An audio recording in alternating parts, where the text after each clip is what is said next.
So, about a year ago, I was on a 4 month retention streak, and that was my longest streak to date. And it's been a struggle to get back to that point. And so, I'm kind of here to talk about why that is and what has changed since then. Um,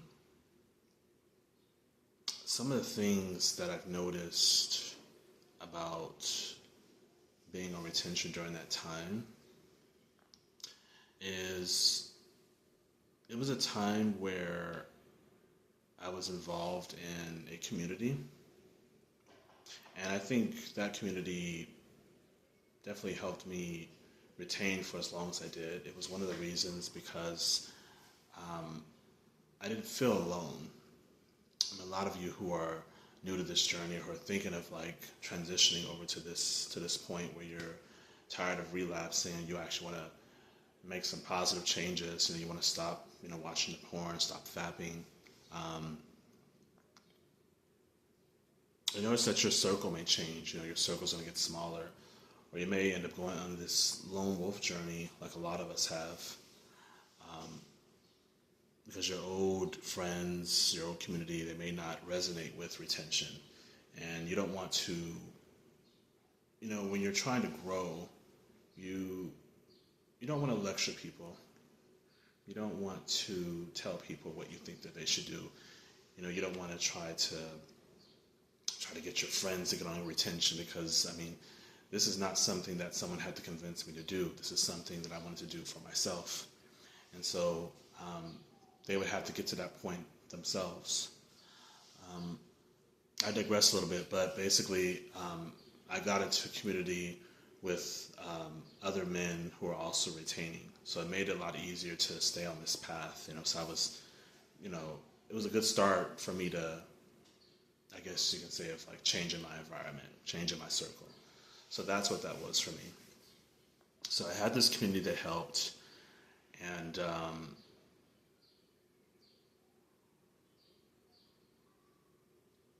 I think one of the things that I've noticed that has changed since then is I'm able to get over things a lot quicker. There are little things that used to bother me, and I would just let those emotions, whether it's irritation or anger, or even like the sad ones like grief or any shame or guilt about something. I don't carry those emotions into the next day. I don't let those emotions linger on. Sometimes I'm able to shift out of those, out of those states within just a few minutes or even a few seconds. I'm able to get over things a lot quicker. I used to take rejection pretty hard, and that would linger on for days. I would take things so personally, or if someone did reply back to a message that I sent, I would take it to heart. So I'm able to get over things a lot quicker and just not sweat the small things. I'm able to laugh at a lot of things, laugh at myself instead of shaming myself. And what else I've kind of noticed?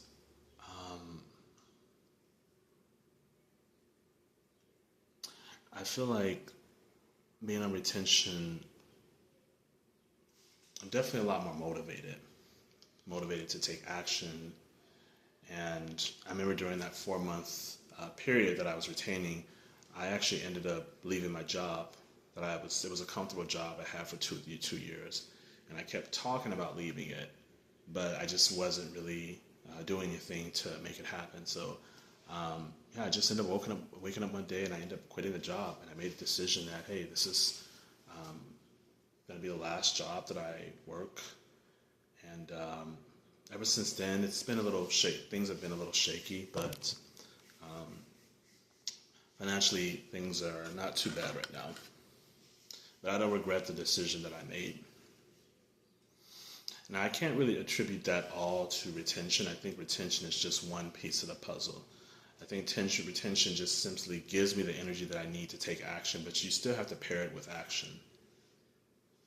So I don't want to make it seem like retention has made all these drastic changes. I'm not like, nothing drastic has happened financially, or um, nothing mystical has really, I haven't experienced anything mystical or anything like that.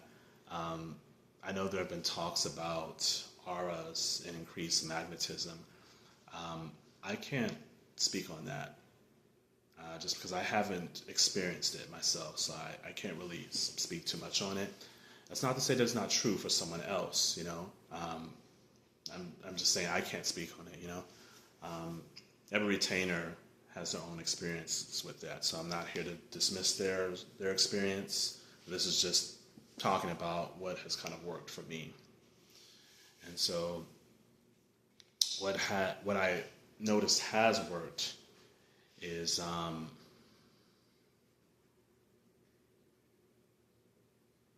just having, I guess, the drive to actually take action on things that are maybe on a reality that you're not really too, I don't know how to quite say it, but if there's anything, I guess, going on in your life that you're not really happy with, being on retention, in my experience, you're more likely to change it while on retention. Like I had some situations that I was unhappy in, and being in a depleted state, I was less likely to do anything about it. I used to just kind of stay like in comfort or even discomfort for that matter. I wasn't doing anything to change my situation. So now if there are any situations that I'm in and I don't feel, I don't want to say I'm comfortable, but if it's just not if it's not aligned with who I am and who I'm trying to become, if it's not putting more money in my pocket, if it's not helping me grow in any way, if it's not aligned with the person I'm trying to become or aligned with who I am today, then I've just learned to just disengage from those situations. Like I won't put up with it for too long. That may mean setting like boundaries with certain people or just distancing myself from certain people. I just won't stay in certain situations for too long. I won't complain about it the way I used to. I'll just actually like take action towards actually changing, changing my environment. I mean, that may mean changing my circle or, just not being around certain people. Because this can be a very lonely journey. It's going to be a lonely journey if you decide to, because retention is something that most men are not on. I want to say this is like part of like the 1% club. I think like maybe 1%, maybe less than that, are actually retaining. I do think it's growing. I think the semen retention journey, semen retention path, more men are getting on this path. But it's still a very, very small circle. And so anytime I try to talk about retention with just like some random dudes, it doesn't really land with them. Like you're either on retention or you're not. And it's not going to resonate with men who are not on it. So it's going to be hard to have this conversation with just maybe your old friends or just maybe guys at work or whatever, although it probably would not be appropriate to talk about something like this at work. But the point is, it took for me finding a community. So if you can get yourself into a community of like-minded men, or even start your own community, is even better. That way you're not trying to fit people into this path. You can create your own wave, and then you can attract the right people. So if you can't find a community, there are communities out there. I'm in one. It's called Actually, it was originally called Sons of God, but it's called Semen Retention. If you want to get involved, I can send you the link. But there are other communities out there as well. But starting your own community, is I think it's the way to go.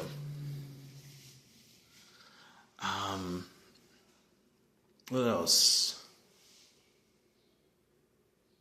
Something else I've noticed is that I'm able to tolerate discomfort a lot more. Or if there's any tension I have with anyone, or if anyone has any tension with me, I'm able to just let it be without trying to fix it, without trying to like placate other people's emotions, without any like, without falling back into any people pleasing tendencies. I'm able to just let the tension be what it is. You know, if I'm in an uncomfortable situation with someone, I'm used to just trying to smooth the waters, but I don't really do that anymore. I think I'm able to handle whatever comes my way, and that comes from just learning to just face situations. Like I said in the last video, it's just being intentional about how I handle situations, and I'm not running away from them. So I don't really, I'm not a confrontational person, but I also am not someone that just holds things in, at least not for too long. Because I understand where that leads to. That leads to, you know, all the addictions that I've gotten into, you know. So I don't hold things in, but I am just intentional about my timing. I do think there's a time and place to speak about certain things. So I may not immediately address it right away, but I just kind of wait for the right time to address certain things or address an issue that I have with someone.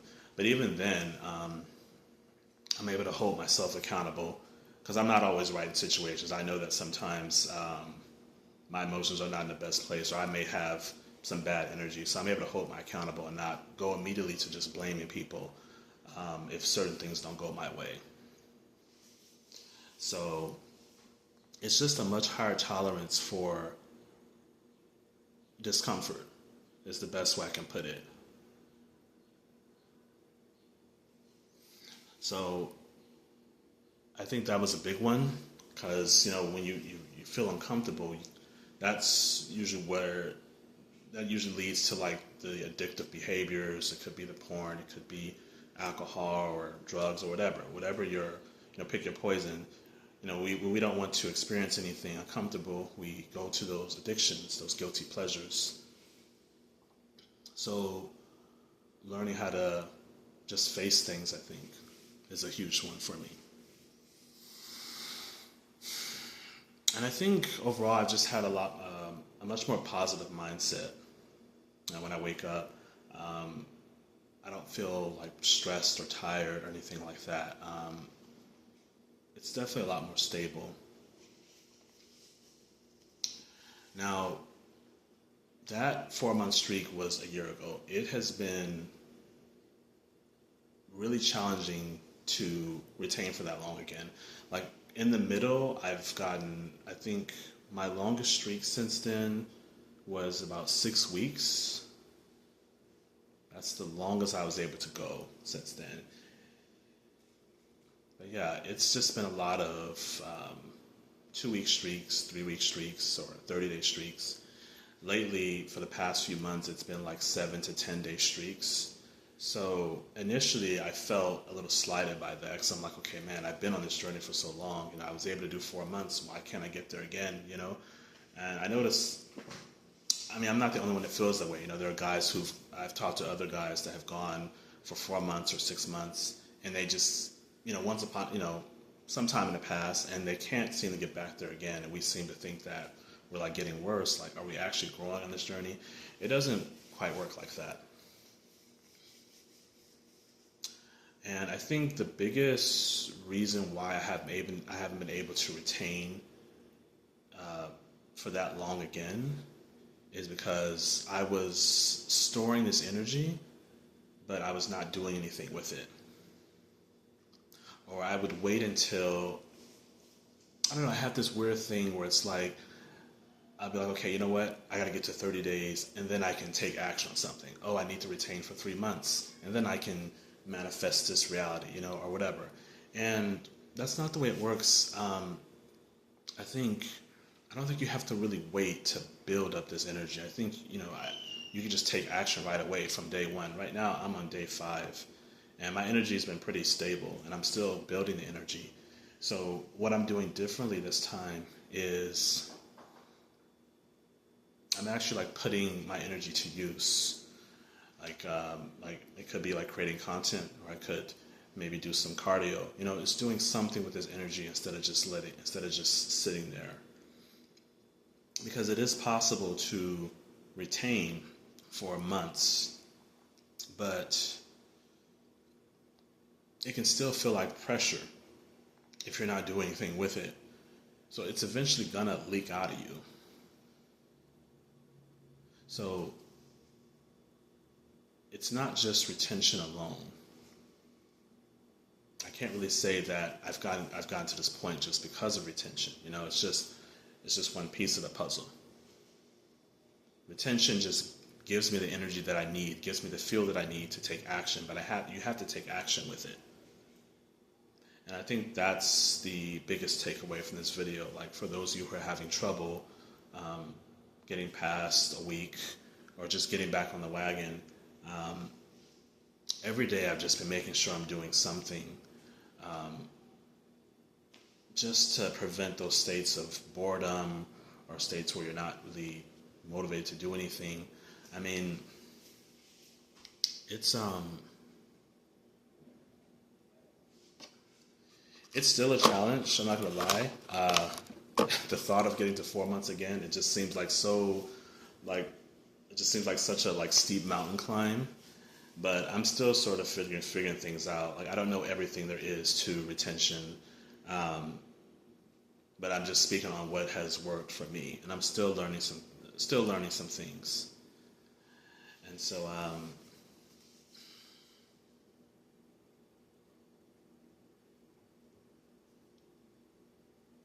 just kind of drew a blank there, but I think the last thing that I'll leave you with is, don't just focus on the streak. Don't try to compare yourself to other people's streaks. Don't compare today's streak to the streak that you had a year ago. I mean, I'm talking about it just for the purposes of this video. You know, I'm talking about why it's been a struggle. You know, it's a great accomplishment. I see that I'm capable of getting to 4 months and going even longer. But it's like, what are you doing with this energy? So, you know, you don't have to wait until you build up 3 weeks or 2 weeks or a month of energy before you take action on it. You can start on it, you know, from day one.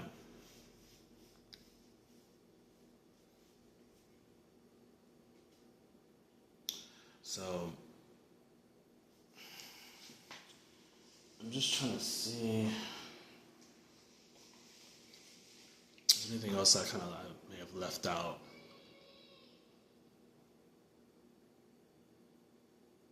I feel like there's some other things I wanted to talk about when it came to like the changes I've gone through, but I think that was pretty much the gist of it as to what changes I've kind of like been going through internally. I can't attribute it all to retention. You know, as I mentioned before, retention is it's an important part, but it's just a piece of the puzzle of my whole like personal development journey. So I'm gonna go ahead and leave it at that. And thank you guys for watching, and I'll see you guys in the next one.